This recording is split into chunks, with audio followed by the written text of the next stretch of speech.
This week on The Futurists, Ross Dawson and Brett King. The fact that you have to move an entire industry because of, a farming industry because you can't any longer grow crops there, that's indicative of some of the add-on problems that we're going to have from these rising temperatures.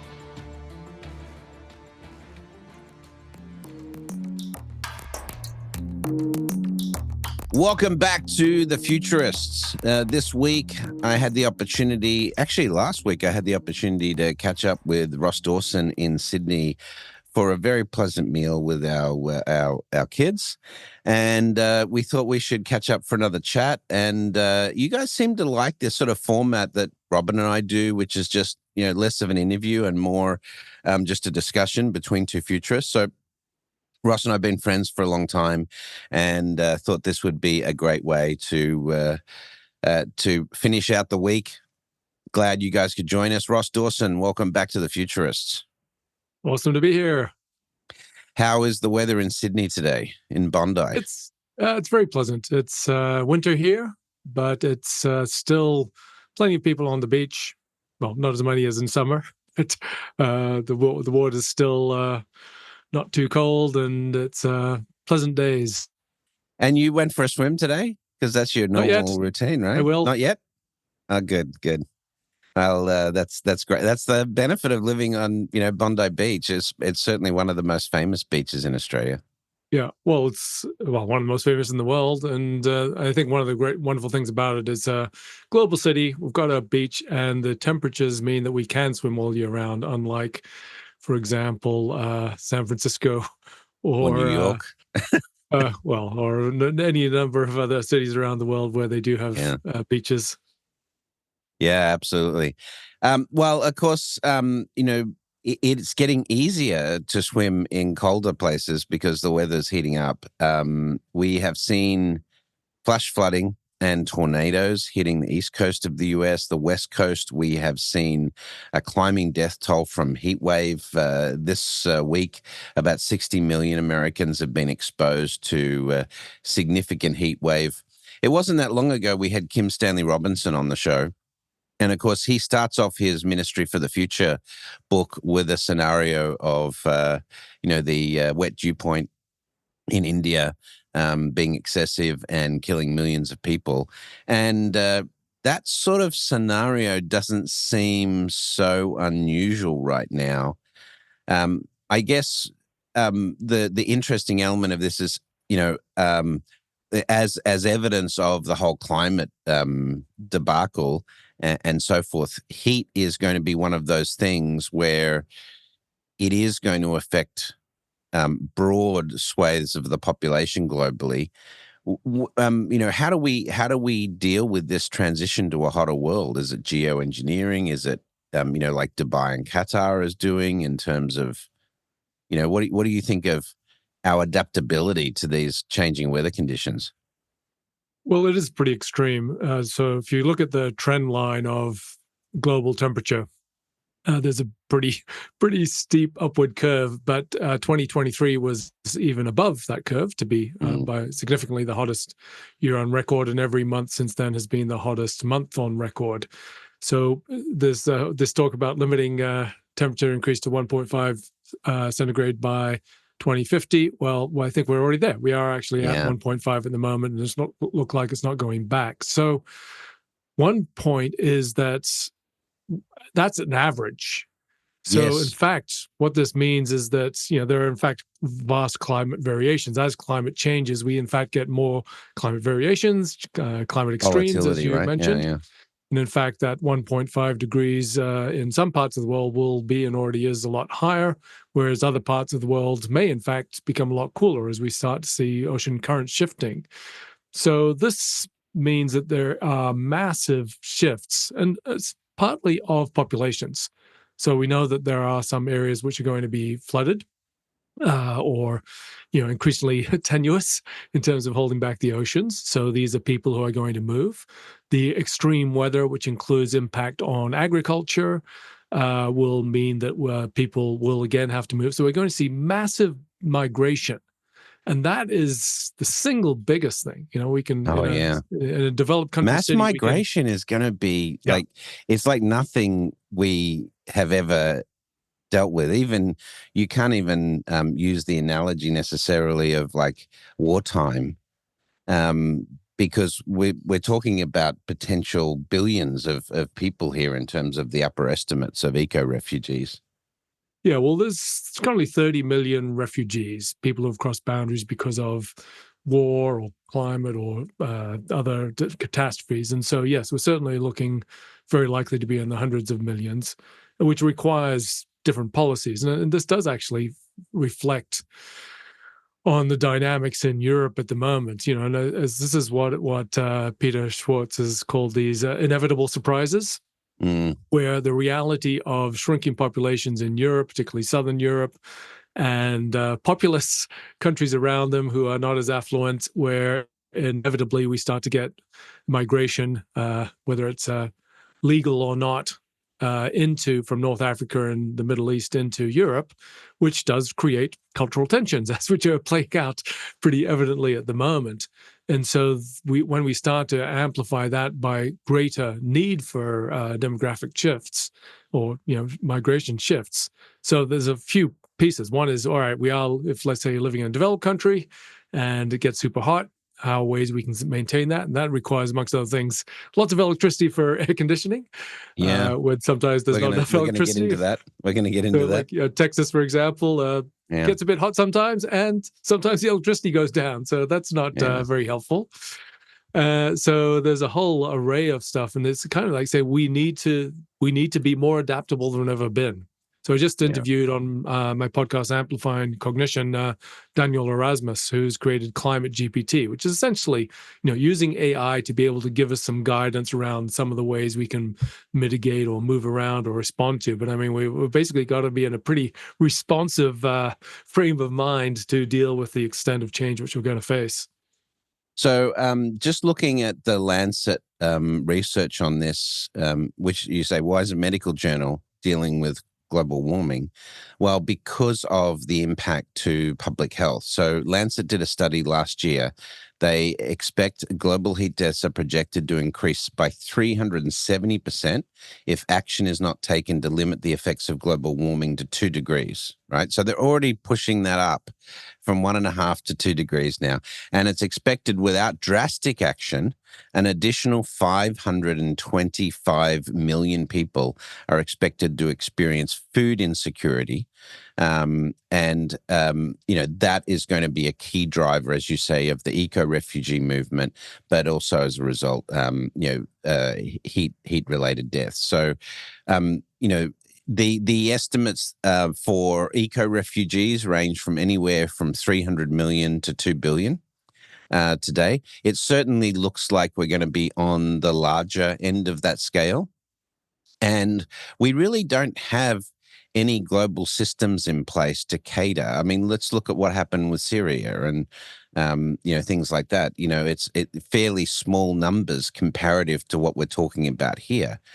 So people talk about strengthening their border and things like that. If you've got, 1.5 billion people moving around the planet, or let's say 1 billion people, there's no way you can secure your borders against that number of that depth and width of people movement. It just gets beyond, our ability to secure against that. So ultimately, we have to fix the problem. But it's not, again, you've got to stop the temperature from going up, as well as dealing with food scarcity at the source, where those people are affected and so forth. And it's not the political will, to get there right now. So I guess, thinking from a foresight perspective, what's it going to take for that to shift, that mentality to shift, that instead of us looking at 1 billion eco-refugees as just a problem that we've got to guard against, that it is sort of a systemic breakdown and the species requires us to intervene. I guess that's the question, right? Well, going back to, as you mentioned, I mean, for a long time, I've said I see that we do need to be dealing with the issue of geoengineering, because it was apparent, a decade or two ago that we weren't going to reduce carbon emissions to the degree necessary. You could, even with the best will and the most optimistic outlook, there's no way in which we're going to see see that happen. So it's been long. I've long said that we do have to look into geoengineering, and I acknowledge the pushback against that in terms of the risks of the essentially unintended consequences. We don't know what's going to happen with any number of the different types of geoengineering approaches we will take, but it's if we look at the risk of not taking any action, that is already so severe that we do need to look at that. But I presume you've read Termination Shock by Neil Stephenson, which really nicely addresses many of these issues in terms of the relative geopolitical implications and the reality which is laid out in that book, that is in fact an individual billionaire who undertakes this because no nation has the political will, and there is no way we will get concerted global action around this. So whether or not it actually pans out that way, we do get non-governmental initiatives to be able to undertake geoengineering, approved or not, is certainly an interesting question. Yeah, there was a bit of that on extrapolations as well in terms of playing with that, and it had, in the Apple TV series, had some good effects versus poor effects. But we can do what we can do is we can make our infrastructure hardier to bigger temperatures. We've seen, for example, the work that the Qataris did for the World Cup with outdoor air conditioning and things, just essentially evaporative cooling, spraying fine mist everywhere and things like that. But if you think about where the Middle East is going to be in a few years' time,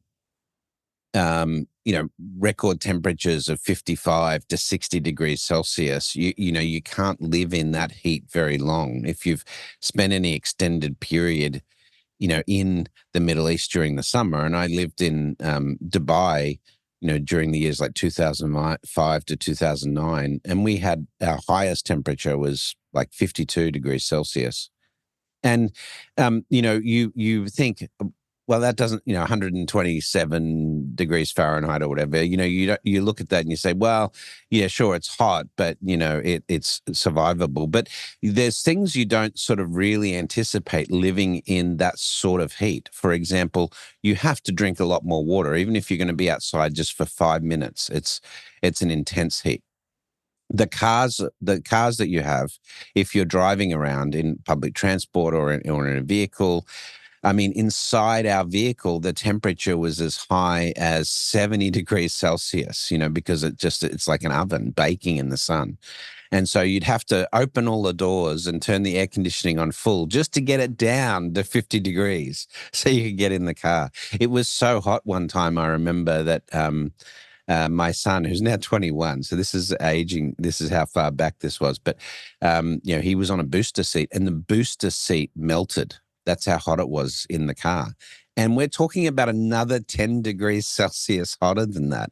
So I don't think we fully grasp how difficult it's going to be, to live in these environments, with this sort of high heat. And it's not just the living and being able to survive hotter temperatures, but of course it's the fact that, so many of our crops are fairly sensitive and, sensitive enough to temperature that they're going to be impacted. So, I think you and I have talked about this before, but the Bordeaux region in France, we expect by the mid-2030s that most of the crops there would fail because of their sensitivity to temperature. Now you could move wine growing regions to places like, Dover and Cork or Scotland, where it's been more temperate, where the soil conditions are similar to that of France, and where the warmer temperatures in those typically cooler climates is now going to support wineries. But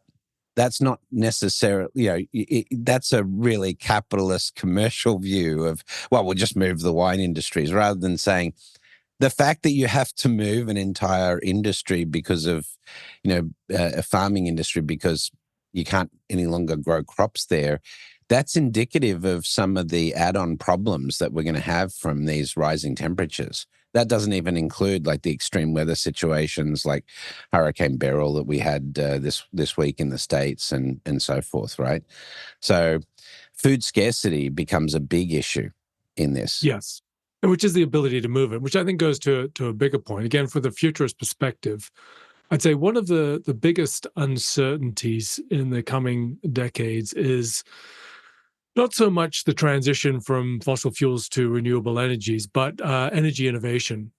Mhm. And so, we've got potentially nuclear fission, which we could, this talk of energy too cheap to meter as one of the potential outcomes for that. And so there are a set of energy innovations which we are aware of today, and some other ones which may emerge, which could lead to us having a surplus of energy. Now we have a deficit of energy for a whole array of reasons, and not least the carbon impact of technologies, including AI and data centers, which are growing fast, the growing shift to basically more cars everywhere in the world, including in a whole array of developing countries across Africa, which, whether they are fossil fuel or electric, this still requires the energy generation. So if we start to have energy too cheap to meter, or at least a lot cheaper than it is now, we can, for example, start to do outdoor air conditioning in many places to be able to mitigate some of these impacts, to be able to potentially provide irrigation, desalinate water, have irrigation water for a whole array of crops.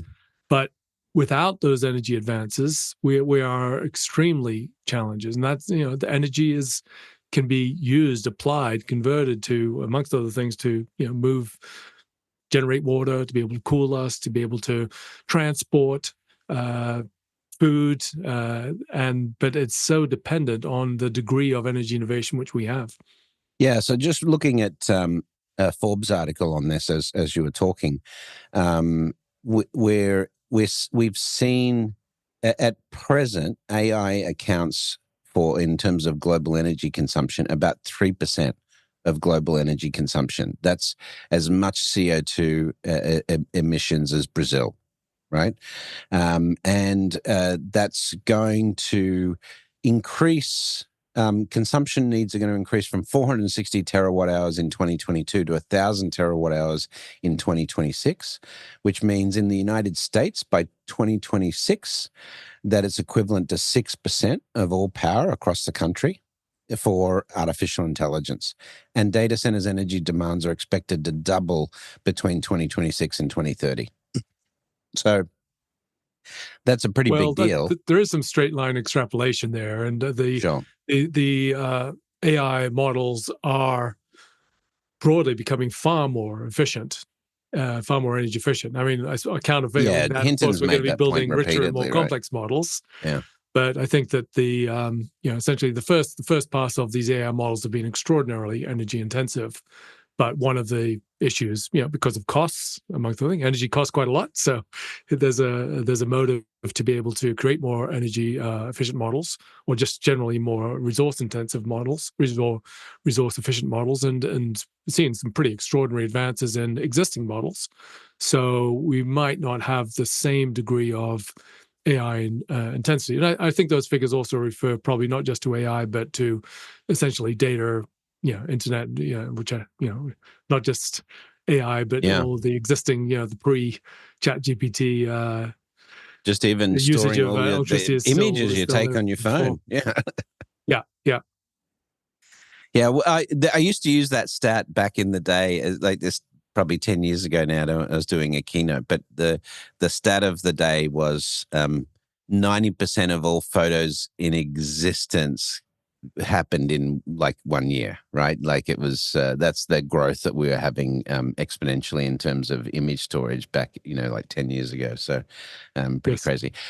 One of the things that we've seen Australia experimenting with, particularly, and to his credit, Elon Musk stepped in Adelaide or South Australia, quite visibly making a bet with the South Australian politicians, and it paid off with the battery farm. And one of the criticisms of renewables, of course, is that sun doesn't work at night, so you need to store energy. And we obviously have issues with lithium and cobalt production in terms of their carbon footprint as well. But there are some emerging technologies on the battery side that look pretty interesting. One older technology, which is sort of come back recently. I don't know if you've seen the recent announcement about Bill Gates' sponsorship of a sodium nuclear reactor in the States. No, So I didn't see that. this just came over a week or so ago. But one of the technologies they use is molten salt for energy storage. Right, so molten salt batteries or molten salt can store energy for months at a time. So it would appear to be, and if you're going to desalinate a lot of water, you get salt as a byproduct. So it would seem a logical solution. But we are seeing some incredible advances in battery technologies as well. China just announced a aviation capable battery, a very high density or low density, I guess. Battery tech that would be suitable for aviation usage. So we are seeing some advances happening in the battery side, but we're not really set up, and maybe we'll get Ramez Nam on the show again to talk about this, but we're really not set up for storing energy like that. Well, that's one of the most critical things of shifting to the new environment, particularly where it's electricity at source renewables. Yeah. So there's 2 points. One is obviously the portable batteries, the ones which we have in our smartphones and our cars and so on, but there is also the static storage, which, to supply energy grids. And as you say, there are a number of very interesting technologies developing, including the sodium melting, also actually physical ones, large flywheels and so on still have their role. Hydrogen, switching to hydrogen and pulling back, that's actually sort of pretty efficient in both ways in conversion. That can be done at a fair bit of scale. And there are other ones which are simply variations on lifting and lowering things, such as water. So you pump water up and pull the electricity back on the way down. It's not 100% efficient by any means, but it does mean there's essentially, indefinite potential energy which you can derive from these things. So these are infrastructure projects, of course, in building these large-scale battery storage, but we will need them, so we need to be able to create that. And there are, as you say, a number of different alternatives, non-rare earth alternatives to lithium-ion and similar type batteries as well. So similar frame to this uncertainty around the trajectory of electricity generation, cost of electricity generation, is the trajectory for battery technologies. And if we look at some scenarios, we've got to be looking for the world, really. We've got to look at fundamental uncertainties is how fast do we move at costs of renewable energy generation, and how effectively can we deploy, local and larger scale, battery storage. What concerns me about this is, it appears like we have the technology to solve these problems, but not the political will, right? Because ultimately it comes back to the question, well, who's going to pay for that? And, where are we going to find the budget for that if you're a government, for example? And it's not like we have any choice, because we have to bolster the grids anyway. That's clear from the energy demands we're going to have from electric vehicles.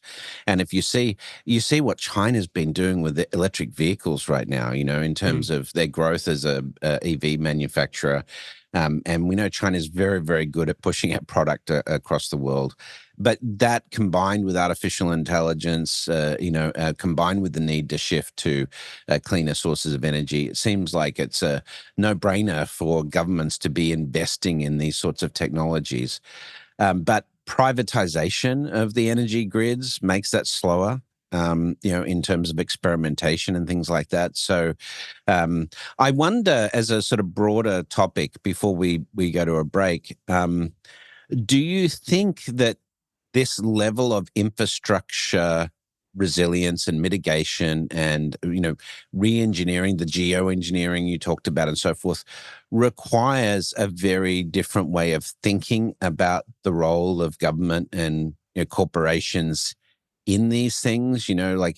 How do we incentivize enough traction on these innovations to stay ahead of the problem? I mean, two levels. One is at a national level. The other is at an international cooperative level. And I think the international is very hard for all sorts of reasons. So there's a number of initiatives where I think we could see this more, particularly potentially in East or Southeast Asia, or potentially in Africa. But a lot of this is the individual willingness of governments to step up and to do these things. The thing is, we have 300 trillion of financial capital available in the world, and some, let's say, probably around 5% of that's in sovereign wealth funds. There's a whole lot in other vehicles, but there is this weight of capital which is looking for worthwhile things to invest in. And part of it, if you're truly a long-term investor, you have a vested interest in social stability and economic stability, yes, and systems working and so on. So I think if we start to tap those investors, which have longer-term timeframes, which include, of course, insurers as well as sovereign wealth funds, and be able to get consortia for some of these very high-cost projects, where there will be financial returns on these projects, as well as broader positive impact on the array of other investments that these organizations will have. Yeah, I mean, I think you're absolutely right. Changing our investment horizon. Look, we used to have much longer term investment views. Think about the cathedrals built through Europe in the the Renaissance and things like that. I mean, some of these projects were 100-year plus projects that were overtaken. The Apollo project over a decade, the genome, the Human Genome Project, again, over a decade of work in that. So there are precedents for us doing sort of longer time horizon, but it seems like we need that sort of cultural shift to one of the payoff may not come in your lifetime, but it's the right thing to do for humanity, and that's we've become more short-term focused in terms of return on investments. In the last 60 years, in particular. So I think that's maybe a cultural shift that we need. As you say, the capital is there to deploy, and the technology is there as well. So it's sort of frustrating, isn't it, when you can see we could fix this. It's all we have to do is just and people might say, well, we're not sure about which technology might work or whatever. But well, why aren't we experimenting with more to sort of find that? I guess that's the frustration level there. But well, I'm seeing some positive signs in terms of shifts of attitude, and as I mentioned, particularly from sovereign wealth funds, which are generally around the world pretty good at the long-term time frame. And in fact, if you start to see the BlackRocks and the other very large institutional investors are all looking at essentially these factors being a fundamental issue in how they choose their investments. Yeah, absolutely. Well, let's have a quick break. You're listening to The Futurists with myself and Ross Dawson. We're talking about the future. We're going to have a quick break and be right back. Provoke Media is proud to sponsor, produce, and support the Futurist podcast. Provoke.fm is a global podcast network and content creation company with the world's leading fintech podcast and radio show, Breaking Banks. And of course, its spin-off podcast, Breaking Banks Europe, Breaking Banks Asia Pacific.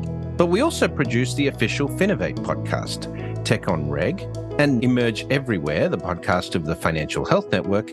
For information about all our podcasts, go to provoke.fm or check out Breaking Banks, the world's #1 fintech podcast and radio show. I'm Ross Dawson, having a wonderful conversation with Brett King on The Futurists.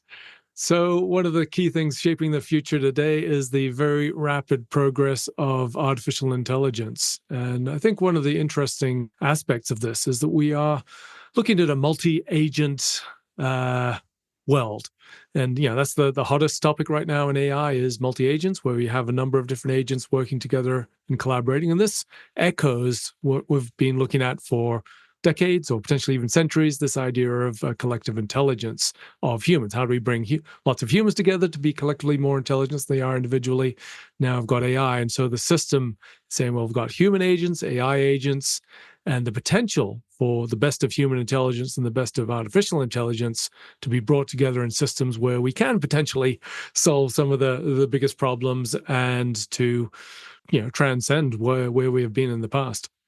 Yeah, this idea of sort of collaborative intelligence. I mean, we see it occurring. Even, like there's direct efforts at this with like Neuralink and so forth, sort of trying to combine human and AI intelligence. And, Musk has talked about having to augment our own intelligence to keep up with AI. But more than that, it's just we are already starting to see it, for example, in terms of the work that's been done on protein folds and, various applications in the medical field, diagnostics, and so forth. These are great examples of collaborative intelligence.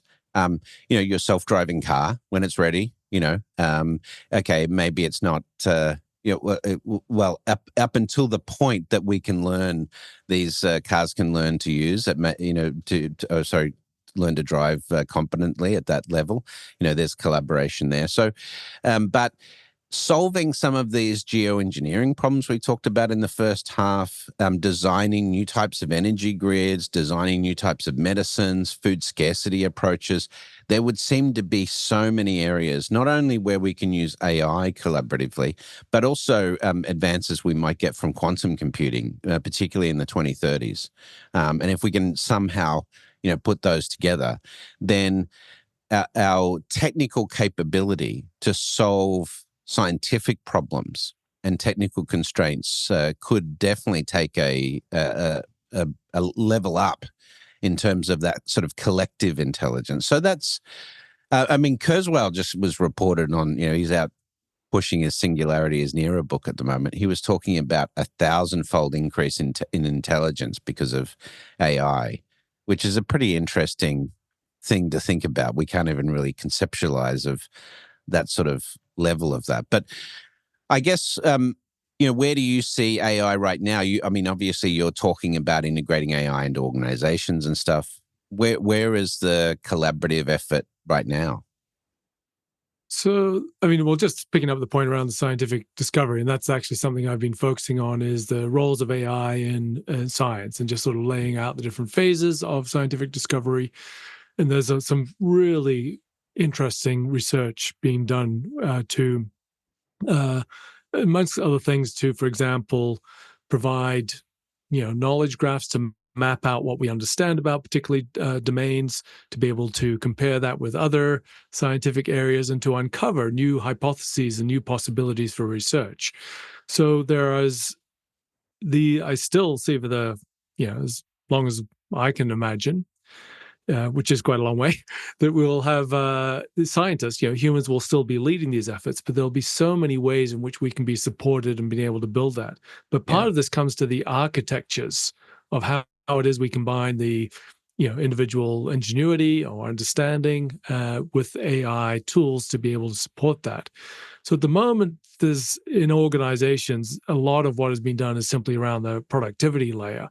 But I am doing work with boards and executive teams, and I'm seeing some of the best of what's happening, which is still sort of very small at the moment, is to be able to take groups of people thinking about the most complex issues to be able to give to AI what it can do best in terms of identifying emergent trends or analyses or providing counterpoints or testing against scenarios or a whole array of different tasks which get to a better outcome, the one which is still human first, which we can see which I think will be in the lead for for decades, I think. So we become the conductor of the orchestra, but often that heavy lifting. But it does require us then to, obviously, this is why we need to deal with the whole data ownership issues and so forth, because if you're going out into a particular field of research to get the data that can inform AI, that can model these changes, we're going to have to deal with that issue. But Yeah, there's massive potential there for these sort of collaborative approaches. We had Alex Zhoronikov, from InSilico. I probably messed up his surname, but he, talking about the fact that they've got now multiple labs in 6 geographies, I think, churning out generative medicines. And so forth. So that was a really interesting. I didn't realize it was so advanced in respect to that we were so close to new medical compounds and so forth being created. And that's even before we start personalizing medicine, with sort of DNA matching and stuff like that. You mentioned the other night when we're having dinner that you've been looking at, your own DNA in terms of dietary patterns and things like that, optimizing diet. So you want to talk about that a bit more? Yeah, well, absolutely. So I was giving a keynote in Riyadh in Saudi Arabia on the future of food. And one of the things I mentioned in my keynote was nutrigenomics, this application of genetics, individual genetics to our nutrition. And at the end of my keynote, someone came out in the audience and says, "Oh, I'm the CEO of nutrigenomics." Oh, really? Professor at University of Toronto, who'd been basically studying genetics and doing and also researching, finding all of the other studies which correlated people's individual genetic profile with actionable things in terms of their food intake, as in things which they should have more of or less of, or things which can, in fact, help assist with chronic conditions or to be able to improve fitness. And so he offered, and I now received, and I've got a booklet which runs through all of my genetics and how that impacts the food which I should be eating. And this points to, again, sort of this looks when we start at lower and lower costs. So we're getting down to $100 or less for a full genome sequence. We don't need a full genome sequence anyway to do this kind of data. It's pretty low cost in identifying specific genetic markers or clusters of genetic markers, which give us insight into our, what is the best food for us as an individual, as opposed to just generally healthy food. And I think this is, looking at the food domain, this is something which is going to shape. A significant number of people will have more and more data, more and more insight into, potentially having personally created foods, but more just being able to design their own diet. And this is where AI can then assist us. And there's actually one of the interesting things, and just to bounce off you as well, you may have seen that there was an announcement this week from Arianna Huffington and Sam Altman, which were essentially they're building AI into Thrive Health, which is Arianna Huffington's venture, where they will provide personalized health coaching using AI, hyper-personalized, they call it. So essentially, you know everything about a person, and we will give you the nudges which are relevant for you in terms of your health, and which we're going to the ones which are most likely to nudge your behaviors. So I think some interesting points there as the degree of personal data that's required for that type of hyper-personalized advice or nudging or behavioral change. But I mean, it comes back to the fact if AI can assist us in positively shifting our behaviors, what we eat, how we exercise, when we sleep, whatever it may be, that's an enormously positive impact. Yeah, exactly. No, I mean, I think if you're looking at the longevity thing, and I've been researching this, the last year or so in anger, looking at potentially building some companies around it, in terms of longevity plus AI. And I think that's one of the things that's sort of really clear is that one of the big elements of AI is the behavioral change that will be possible, at least individually. If you want to tackle longevity, if you want to live longer and have that health span, you are going to have to radically change your behavior. And it's the food you eat, it's the exercise you do, sleep. And we've seen Brian Johnson experimenting with this stuff recently. And he's popularized the concept that it is possible to reduce your biological aging. But, this is just a technical constraint right now. And he's spending millions of dollars a year to get that data. But AI can, as you say, democratize that and make it affordable and accessible. So you talked about the sort of multi-agent platform. And let's muse on that for a little bit. I think what's really interesting is, if you do have an AI agent, I've often thought about that. I talked about it in Augmented, but your ability to personalize your own AI agent, we've saw it in, Her with Samantha. We see that depiction of your personalized, even when you read Ian Banks's Culture series and so forth, having your own personal AI that understands you, understands your genome, understands all of those elements about your behavior, and is that personalized coach and assistant. That to get to that sort of world, it's almost like we need this layer of integration of all these AI agents being able to talk to each other. And I guess that's the start of sort of the machine-to-machine economy emerging. But Yes. there are practical constraints, like how does a AI agent work across operating systems and stuff. But what are your thoughts on how that develops? Well, there's a universe of implications of this, but I think taking one of them is simply this idea of a digital twin, where essentially it's an AI representative of us, who, in some cases, has been recently mooted, can look like us and talk like us and be like us, and hopefully is authorized.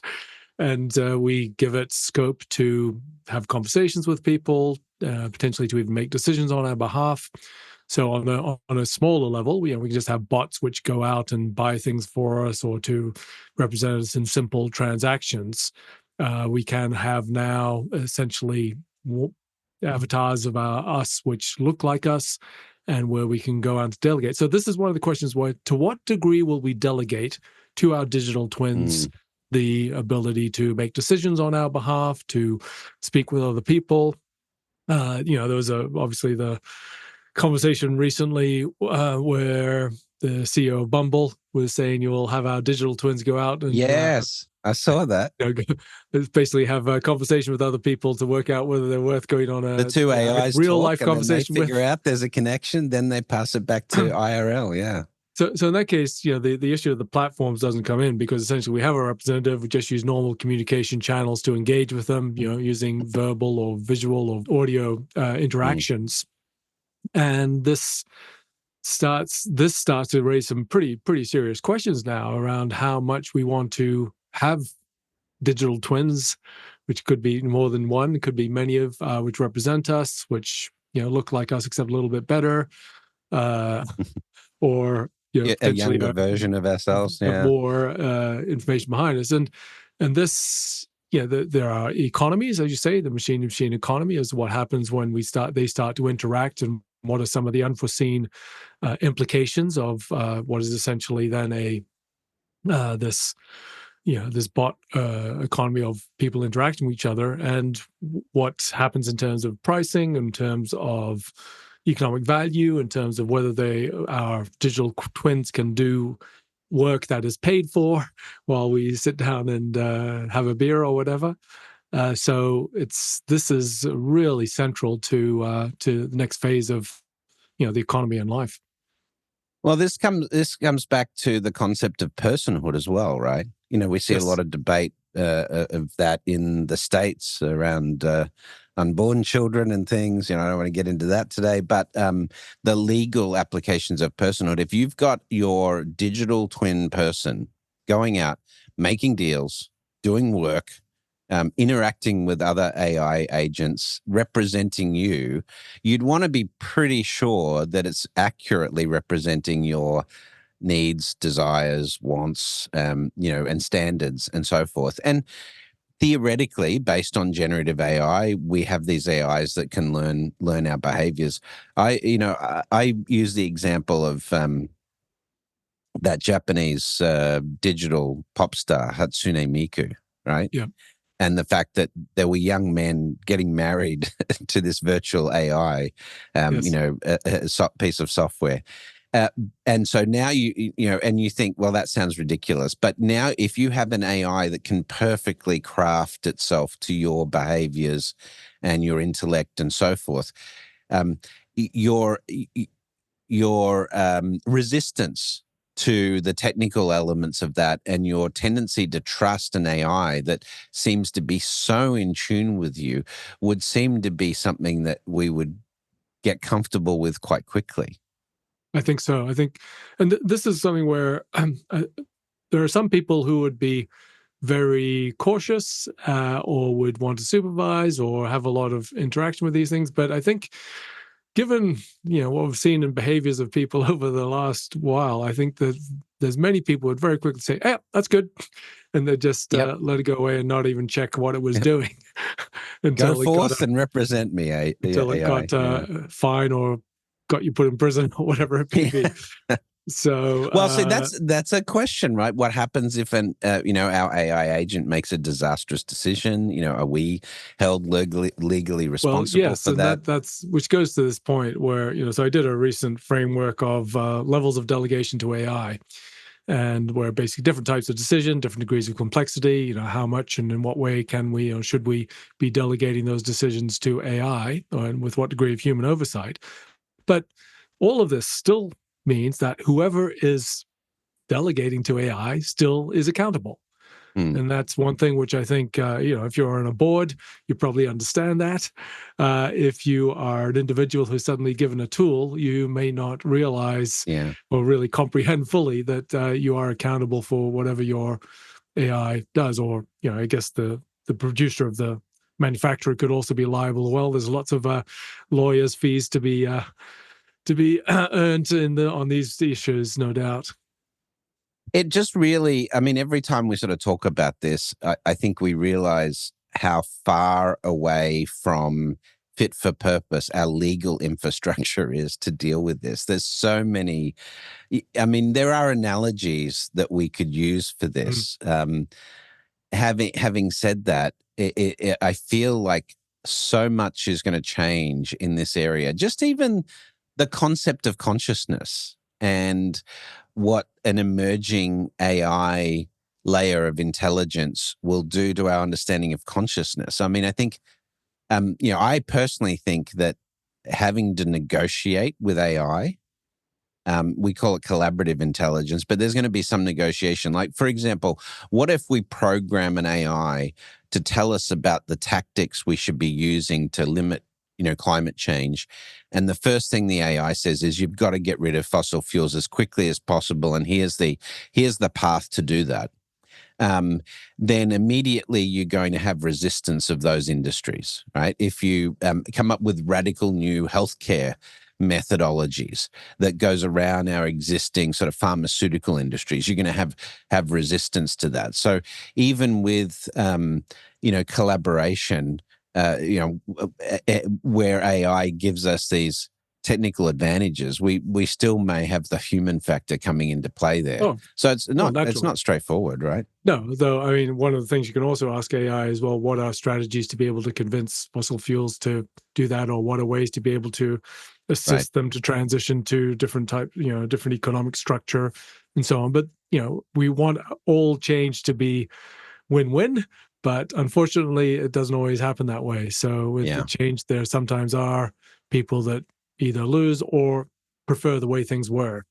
And so that's just the reality of politics, of society, of, the realities is we do need change. We can't stick to how we've done things forever because we are in a changing world. But we can find the best ways where the most people win the most. And people who do have some economic or other losses, that's minimized, or that can be shifted into new economic structures. That's the positive potential for sure. Do you think that we sort of require, I think about this, it's like every major corporation should have a futurist on their board now. I'm not just saying this to get my mates jobs as non-executive directors, but, why isn't it that more governments have forecasters in their teams? Yeah, we have, research and so forth. Like the US military is always doing research on these next generation technologies and so forth. But from an infrastructure perspective, you'd think right now you'd need to have a futurist, in the cabinet. you need to have someone in AI specialization looking at large-scale systems design to improve the efficiency of government and things like that. I'm surprised we aren't already, like, putting more future-proofing capabilities in, and also just not future-proofing, but the transitional element, right? Is how do we like in those areas we've talked about where there's going to be resistance, how do we, help people be aware of the fact that this transition is going to be needed and that change is a constant? Because you see it you mentioned the politics, what's happening in Europe, in the Netherlands, in France, in Germany, with Trump in the US, the populist movement. There's plenty of people that are rearward looking, that would like things to go back to the way they were. But that's, in the technology environment we're in, that's not we're not going to stay the same. It's not going to be static. It's going to change. It's going to, if anything, going to change faster, right? Yeah, well, I always say everyone needs to be their own futurist, and I think that includes board directors and politicians or leaders of government. I mean, there are political constraints around the how long their term of thinking is, but there are more governments that are establishing futures bodies within within their governments. And there's still relatively limited resources, and they may not have a strong enough voice. But there are positive trends. I don't think I'm not aware of many countries that are going backwards on that. Essentially, there's more foresight built into things, and this needs to be essentially not just say, okay, here's a futurist to be part of the conversations, but everybody has the training and the outlook and the frame of mind which can take us to understanding the implications of change, systems change, and potential paths forward, and what it is that today that can push us towards positive futures. So this has to be embedded in all institutions at all levels. And that's part of the journey that you and I are on to help bring about those shifts. So this is interesting. I just did a search, and the first thing that came up in Google was World Economic Forum. It was an interview with Mohammed Al-Ghawawi, the Minister of Cabinet Affairs in the UAE. And he says governments must be continuously planning for a 20 to 50-year time horizon to address the complex problems of today. And he said every government needs to have a futurist in the cabinet. So it's not just us saying this. It's the UAE is particularly foresight. So I do quite a few. I do lots of time frames on my keynotes. Some of them are 25 years, and the longest one is 50 years, which I did in fact for the United Arab Emirates Prime Minister's office. So they were looking for a 50-year time frame, and that's what is essential, really, to be able to make decisions today which will shape the positive futures. All right, so we got to find a way to wrap this up because we've only got a couple of minutes left. But we've covered a lot of ground today, which is great. It was exactly how we planned it, just to have a chat, two futurists having a talk. The audience seems to love this stuff. But what are you most optimistic about moving forward?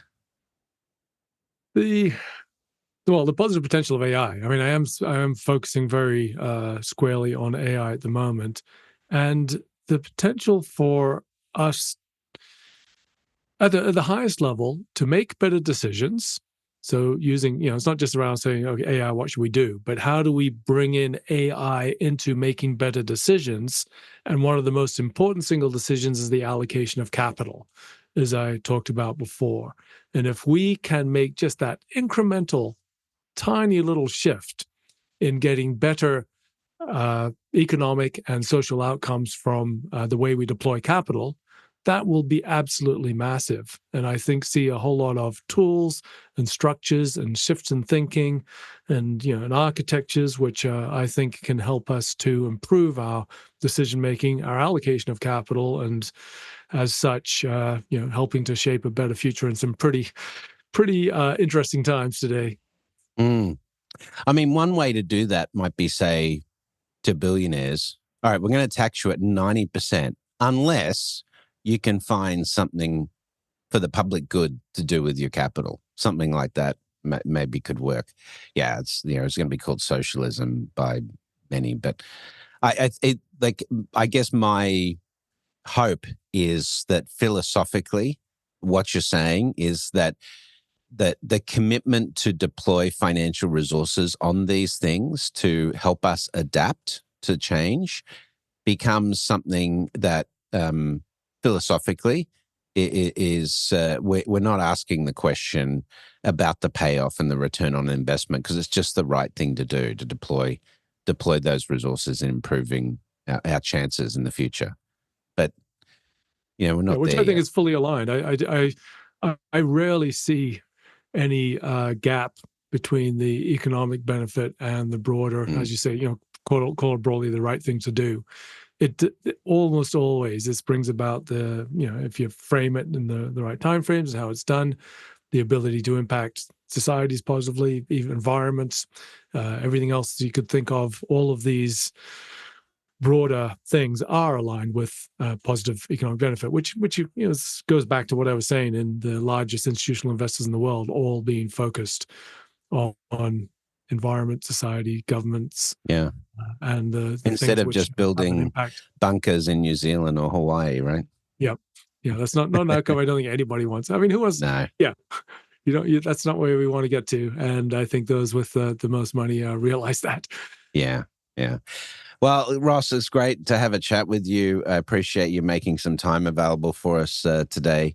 I know you are still, working on the Thriving on Overload theme from your latest book. So if you want to check that out, thrivingonoverload.com is the book that deals with a world of exponential information and leading in that environment. But Ross, how else can people follow what you're doing as a futurist and some of your more recent research? My general work is at rossdawson.com. And in fact, most of my ventures now are under amplifyingcognition.com. So Okay. that's where I have my podcast and my newsletter and access to some of my AI courses and so on. But where I share the most online is on LinkedIn. It's always a good place to follow what I do. Yeah, same.